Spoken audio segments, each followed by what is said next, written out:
Hello and welcome to today's video as we cover the LTA South players of the split, All Pros plus MVP. This is 100% based off of stats. Those stats are KDA, kill participation, CS per minute, damage divided by gold, damage share differential, vision efficiency, which is vision score divided by wards placed, gold difference at 15 minutes, solo kills per game, and champions played per game. Some stats I bring in for the the players of the split or all pro, whatever. I guess the template's the same, so that's why that still says players of the week. I'm not going to erase the whole damn board every time I do this. Keep in mind also, teams like Isers Astral got to play Fluxo an extra couple games. That's going to help them. Although they did lose to him once, theoretically, it does help them. So in top lane, Gigo, Robo, and F&B were the three best top laners. Gigo being at the top. KDA-wise, Wise are actually at the best for Pain Gaming with a 3, and he led in kill participation at 66%, but the whole stat line was not top 3. CS per minute, Gigo and Robo tied at 8.5. Damage divided by gold, Summit of Isers Astral 1.9. You're going to find out that Isers Astral, 4 of the 5 roles, led their role in damage. Despite their struggles, despite underperforming, there is one thing that was truly the case for this squad, that they were very aggressive and they dealt damage. They dealt a shit ton of damage. Jesus Christ, I don't use this stat except for these videos. So share differential, Gigo 5.5. What does that mean? Well, roughly, if he dealt 27% of his team's damage for 22.5% of the gold. It's pretty efficient from a damage perspective, right? In a carry-oriented perspective, in a very efficient usage. So, hey, the team says, we can only give you this many resources. Resources are going elsewhere on the team. That's fine. I can deal a shit ton of damage regardless with the resources you give me. That frees up other players on the team to maybe build tankier, etc. And Gigo did that the best in top lane. Vision efficiency, Summit 3.31. Opening up lane, winning lane, going and finding vision. He's a very aggressive player. It makes sense that he's going to find vision and take risks. Gold difference, Robo had a 563 gold lead at 15 minutes, dominating the laning phase with 10 solo kills in 18 games as well. Champions played F&B 13 and 16. Widest champion pool. In Fearless, we're seeing a lot more champions used, but there was one player, I want to say it was like Scary. I think he only played 6 champions for Leviton or something, like absolutely insane in the jungle. That's craziness in Fearless. Jungle, Jose Deodo tops the charts. In the end, Jose ended up being the best LTA South jungler, at least for Split 2.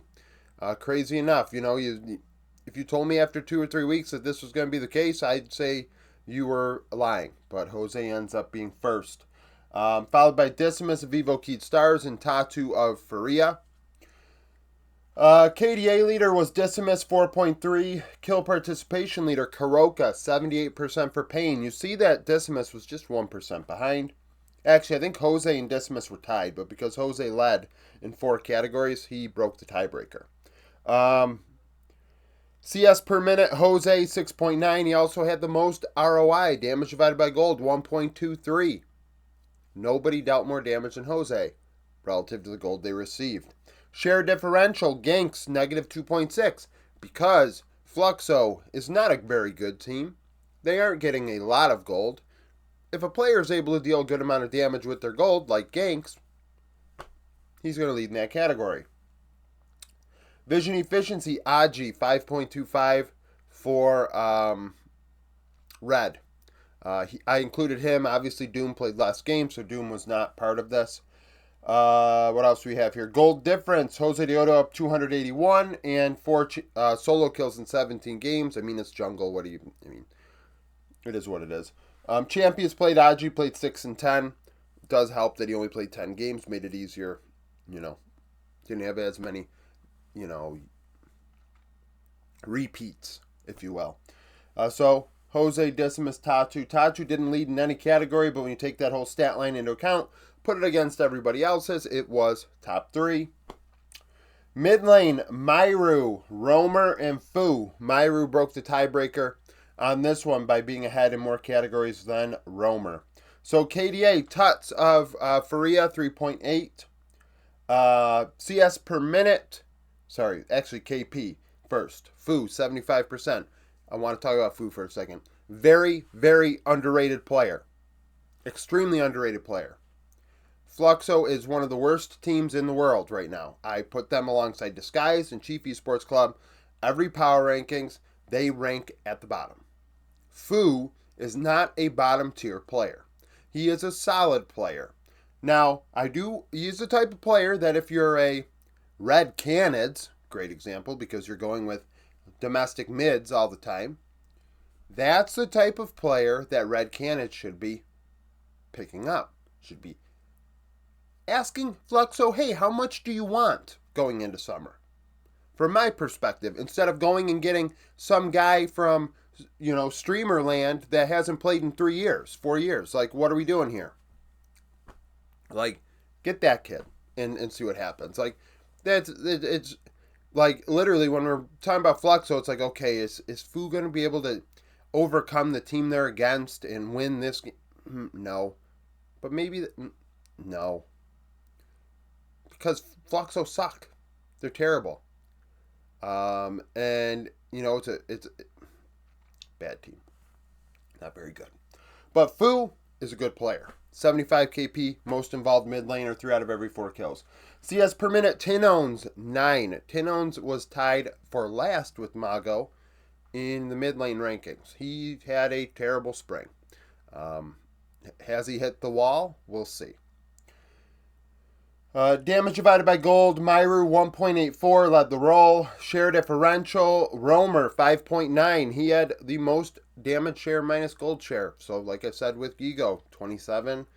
If he has 27% of his team's damage, he's only getting 21.1% of the gold. That's pretty damn good. High usage. Vision efficiency, Myru 3.77. Vision score per ward place. He also had the biggest gold differential, 15 minutes, up 245. Solo kills, Cody, 11 and 16 for Leviton. He had a crazy, Gragas game where he had 4 solo kills or something, if I recall. 3 at least. Might have been 4. Champions played, Romer, 13 and 18 led his role. Wide champion usage out of Romer. Bot lane, Brantz, Cheaton, and Mortius. Brantz, once again, taking the top spot. Glad to see he is back to form. LTA North teams, LTA South teams, LEC teams. Brantz is really good. He's really good. KDA, Root 4.4, led the roll. KP, Brantz, involved in 74% of his team's kills. That's very involved. 3 out of every 4 kills. CS per minute, Cheaton had 10, led the roll.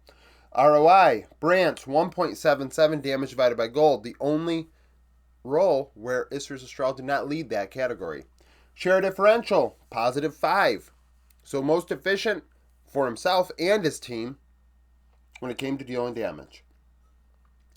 Vision efficiency, my dumbass does not have the... Oh, no, I do. Mortius, 3.45. Everything got skewed because Mortius' name is so long. 3.45, though, vision efficiency for him. Found a way to get vision. Maybe played a couple of Ash games if we really pay attention to the champion. Champions they did pick and think back. Gold difference. Cheaton up 342, led the roll. 5 solo plus 2v2 kills in 18 games. Led in that category. Champions played Snaker of Isrus Astral, 12 and 17. Support, Frosty joins Brantz at the top. So, Red Cannon's bot lane duo were by far the best one, statistically. Followed by Mortius Trimby.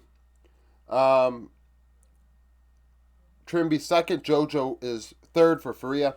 KDA leader was Curry, 2.5.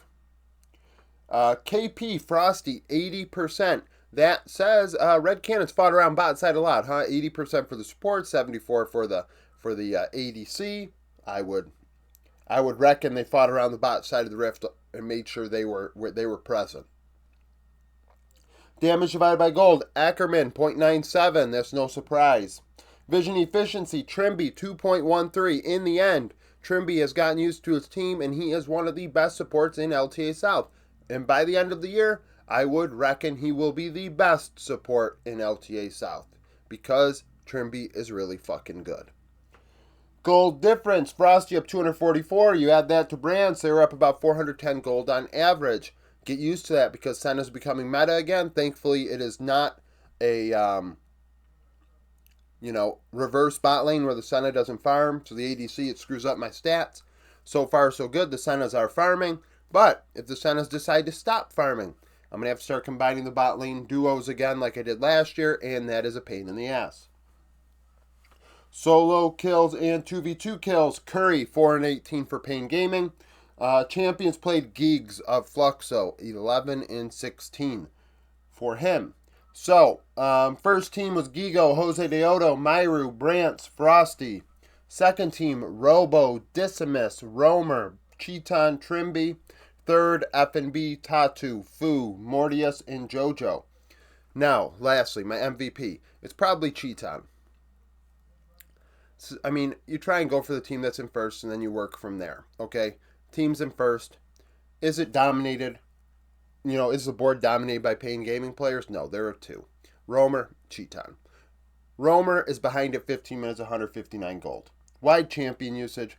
Does use his damage well for his team. Cheeton, ahead of 15 minutes, finding 2v2 kills alongside Curry. Cheeton and Curry are very, very strong. They're very impactful. Now, could I dig deep? I think there is a strong case to be made for Brands. Now,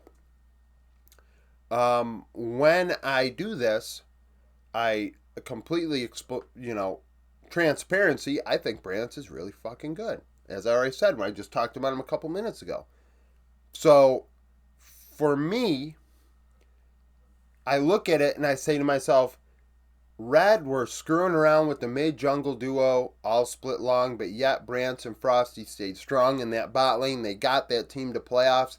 And yes, they had to go through an elimination. And yes, they just barely got in. They 2-0'd Leviton, but the fact they're in that matchup maybe says, oh, they should have, how could you consider him for MVP? I think in the sense of most valuable player to their team, regardless of where they finished, outside of maybe Fu, I would say Brantz. Now, Brantz made playoffs. There's no way in fuck I'd pick Fu for MVP because obviously that team stunk. But then I go to, the thought of, well, who finished first? And it's Pain. And then I'm not picking the guy that was behind at 160 gold at 15 minutes. Played good in team fights mid to late game and did damage. Nice. But Cheeton, it's always better for Pain. Kuroka, obviously very impactful as well, very involved in what the team did, 78%. Got around the rift, and maybe you can make a case for the facilitator getting the MVP. That's obviously something that stats are not going to give a guy, and I do acknowledge that usually my stats do benefit players that are more carry-oriented than not, because when I take in share differential, that just becomes another category that boosts carry-oriented players. You see facilitators do well in kill participation. I think facilitators still should do well in gold difference. Champions played, there's no excuse. Stuff like that, but, then the damage divided by gold, I don't even think Kuroka was positive. I think he had more gold than damage. And that's going to hurt his stat line. And it's unfortunate because, like I said, these stats I acknowledge are going to be skewed towards a carry-oriented player. So, with that in mind, I'm probably Cheeton or Brantz. It's kind of a, pick your flavor sort of way to look at it. Like I said, full transparency, I'm a big Brantz supporter. I think he's really good. So, that's why I use stats usually for things like this, because I don't allow the opinion to really creep in, because I say, oh, well, I probably overvalue what Brantz does versus what Cheeton might do, if that makes sense. Just because I really enjoy one player for sure. not to say I don't enjoy watching tea time, but I think you understand what I'm saying. But I've had a lot of people, especially on my LEC video, bring up things to this effect, and it's like, this is why I don't include opinion, because I think opinion is like, I mean, they say what an opinion's like an asshole. Everyone has one, so it doesn't matter. You need to have something to back it up. You need to have numbers to back it up. I don't care what your fucking eyes see. You're blind. So, thank you for watching. If you liked the video, like it. Subscribe to the channel for daily League of Legends content. Follow me on Twitter. Join the Discord. Become a YouTube supporter. And hope to see you again tomorrow.